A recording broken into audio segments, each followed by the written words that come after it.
Assalamualaikum warahmatullahi wabarakatuh, sahabat cinta Islam Channel. Surga dan neraka adalah tempat kembalinya semua manusia ketika kehidupan dunia telah berakhir. Adapun keadaan kedua tempat itu sangatlah berlawanan satu dengan yang lainnya. Jika manusia akan menemukan kebahagiaan yang tak terkira di surga, maka di neraka mereka akan menemukan tempat yang paling mengerikan yang belum pernah terbayangkan selama hidupnya di dunia. Tentunya, setelah meninggal, semua manusia menginginkan agar ditempatkan di dalam surga. Namun semuanya kembali kepada amalannya ketika dia berada di dunia. Jika selama di dunia ia banyak berbuat amal kebaikan, maka baginya tempat di surga. Dan jika selama di dunia banyak melakukan amal keburukan, maka baginya tempatnya di neraka.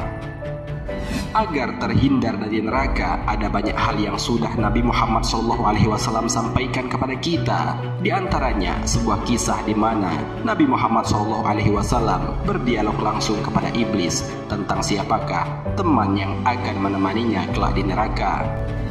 Lalu, bagaimanakah kisah dialog Nabi Muhammad dengan iblis itu?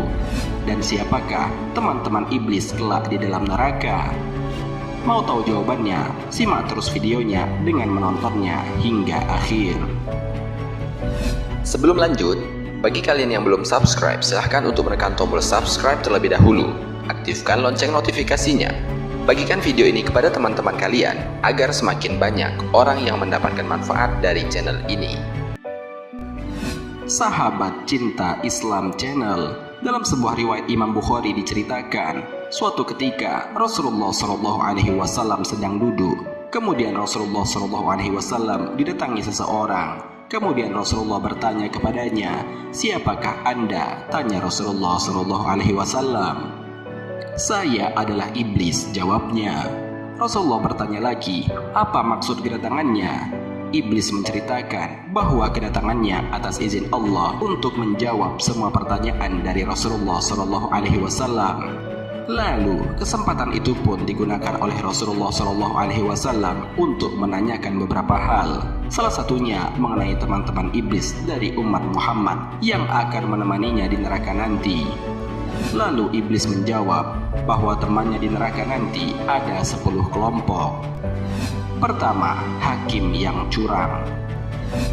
Maksudnya adalah seorang hakim yang berlaku tidak adil dalam menetapkan hukum. Ia menetapkan hukum tidak semestinya. Tak hanya hakim, dalam hal ini bisa juga para penegak hukum secara umum seperti polisi, jaksa, pengacara, dan juga setiap individu, karena mereka menjadi hakim dalam keluarganya. Kedua, orang kaya yang sombong. Ia begitu bangga dengan kekayaan dan enggan mendermakan untuk masyarakat yang membutuhkan. Dia merasa semua yang diperolehnya merupakan usahanya sendiri tanpa bantuan orang lain. Padahal Allah Subhanahu wa Ta'ala pernah mengatakan bahwa setiap harta yang kita miliki ada hak untuk orang lain di dalamnya. Allah Subhanahu wa Ta'ala berfirman, "Dan pada harta-harta mereka ada hak untuk orang miskin yang meminta dan orang miskin yang tidak mendapatkan bagian." Al-Quran Surat Az-Zariyat ayat 19. Rasulullah SAW juga pernah bersabda, "Dan sesungguhnya Allah telah mewajibkan kaum muslimin untuk mengeluarkan zakat yang diambil dari mereka yang kaya lalu diserahkan kepada fakir miskin dari mereka." Hadis riwayat Bukhari dan Muslim. Ketiga, pedagang yang berkhianat.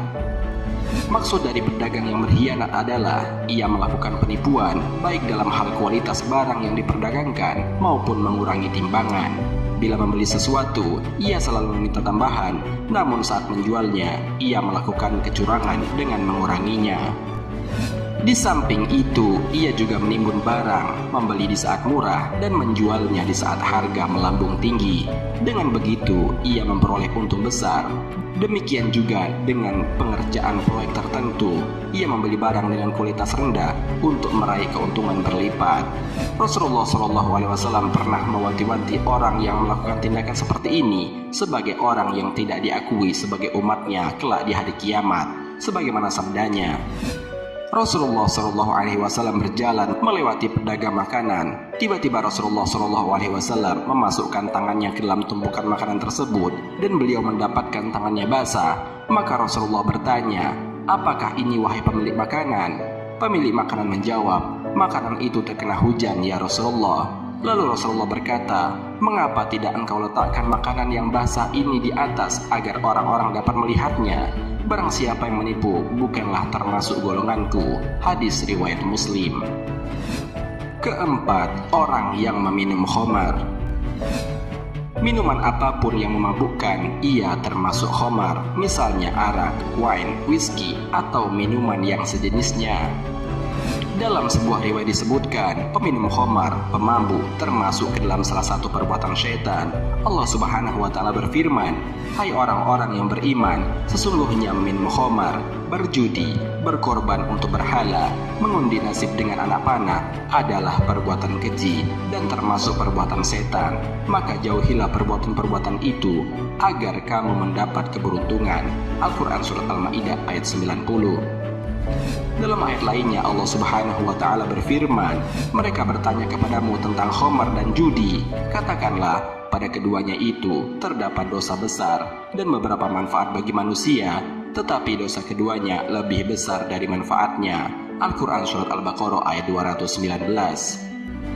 Kelima, tukang fitnah. Fitnah lebih berbahaya daripada pembunuhan. Al-fitnatu asyaddu minal qatl. Membunuh adalah menghilangkan nyawa lebih cepat, namun fitnah membunuh seseorang secara perlahan. Fitnah ini bisa pula membunuh karakter seseorang. Fitnah itu diantaranya mengungkapkan aib seseorang yang kebenarannya tidak bisa dipertanggungjawabkan, atau gosip, atau ghibah, dan lain sebagainya. Allah Subhanahu wa Ta'ala berfirman, "Dan bunuhlah mereka di mana saja kamu jumpai mereka, dan usirlah mereka dari tempat mereka telah mengusir kamu Mekah." Dan fitnah itu lebih besar bahayanya dari pembunuhan. Dan janganlah kamu memerangi mereka di Masjidil Haram, kecuali jika mereka memerangi kamu di tempat itu. Jika mereka memerangi kamu di tempat itu, maka bunuhlah mereka. Demikianlah balasan bagi orang-orang kafir. Al-Quran Surat Al-Baqarah ayat 191. Keenam, orang yang suka memamerkan diri atau riya. Mereka yang selalu ingin menunjukkan kehebatan dirinya, menunjukkan amalnya, kekayaannya, dan lainnya, semua itu demi mendapatkan pujian, maka yang demikian itu kelak di hari kiamat akan menjadi teman iblis di neraka. Allah Subhanahu wa Ta'ala berfirman, "Hai orang-orang yang beriman, janganlah kamu menghilangkan pahala sedekahmu dengan menyebut-nyebutnya dan menyakiti perasaan si penerima, seperti orang yang menafkahkan hartanya karena riya kepada manusia, dan dia tidak beriman kepada Allah dan hari kemudian. Maka perumpamaan orang itu seperti batu licin yang di atasnya ada tanah. Kemudian batu itu ditimpa hujan lebat, lalu menjadilah dia bersih tak bertanah. Mereka tidak menguasai sesuatu pun dari apa yang mereka usahakan, dan Allah tidak memberi petunjuk kepada orang-orang yang kafir." Al-Quran Surat Al-Baqarah ayat 264. Ketujuh, orang yang memakan harta anak yatim. Mereka ini memanfaatkan harta anak yatim atau sumbangan untuk anak yatim demi kepentingan pribadi dan kelompoknya. Sungguh celaka orang-orang yang melakukan hal ini, sebagaimana firman Allah Subhanahu wa Ta'ala, "Tahukah kamu, orang yang mendustakan agama, maka itulah orang yang menghardi anak yatim dan tidak mendorong memberi makan orang miskin. Maka celakalah orang yang sholat, yaitu orang-orang yang lalai terhadap sholatnya, orang yang berbuat riya dan enggan memberi bantuan." Al-Quran Surat Al-Ma'un ayat 1-7. Kedelapan, orang yang meringankan sholat. Mereka memahami perintah sholat adalah kewajiban, namun dengan berbagai alasan, akhirnya sholat pun ditinggalkan. Allah juga mengancam muslim yang melalaikan sholat, sebagaimana firman Allah Subhanahu wa Ta'ala, "Maka celakalah orang-orang yang sholat, yaitu orang-orang yang lalai terhadap sholatnya." Al-Quran Surat Al-Ma'un ayat 4-5. Kesembilan, orang yang enggan membayar zakat. Kelompok selanjutnya yang akan menjadi teman iblis di neraka adalah orang yang enggan membayar zakat. Mereka merasa berat untuk mengeluarkan zakat, walaupun tujuan zakat untuk membersihkan diri dan hartanya, sebagaimana Allah Subhanahu wa Ta'ala berfirman, "Ambillah zakat dari sebagian harta mereka, dengan zakat itu kamu membersihkan dan mensucikan mereka, dan berdoalah untuk mereka. Sesungguhnya doa kamu itu menjadi ketentraman jiwa bagi mereka, dan Allah Maha mendengar lagi Maha mengetahui." Al-Quran Surat At-Taubah ayat 103. Ke-10, panjang angan-angan.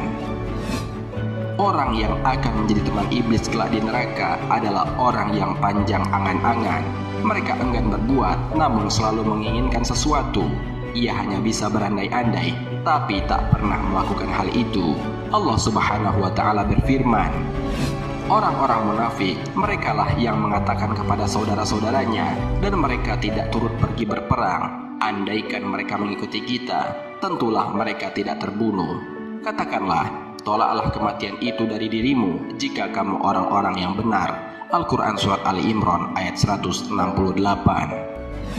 Sahabat Cinta Islam Channel, demikianlah 10 kelompok orang yang akan menjadi teman iblis kelak di neraka. Semoga dengan adanya video ini dapat menjadi bahan introspeksi diri bagi kita, agar kita tidak termasuk ke dalam orang-orang yang kelak di hari kiamat akan menjadi teman iblis di neraka. Marilah kita berdoa kepada Allah Subhanahu wa Ta'ala, semoga kita diberi syafaat oleh Nabi Muhammad SAW dan dimasukkan surga oleh Allah Subhanahu wa Ta'ala dengan hisab yang ringan. Amin ya rabbal alamin. Wallahu a'lam bisawab. Jika terdapat kesalahan dalam penyampaian ini, admin mohon maaf, dan itu merupakan kesalahan dari admin sendiri. Jika ada benarnya, itu adalah dari Allah Subhanahu wa Ta'ala. Semoga bermanfaat. Wassalamualaikum warahmatullahi wabarakatuh. شكرا يا ربي شكرا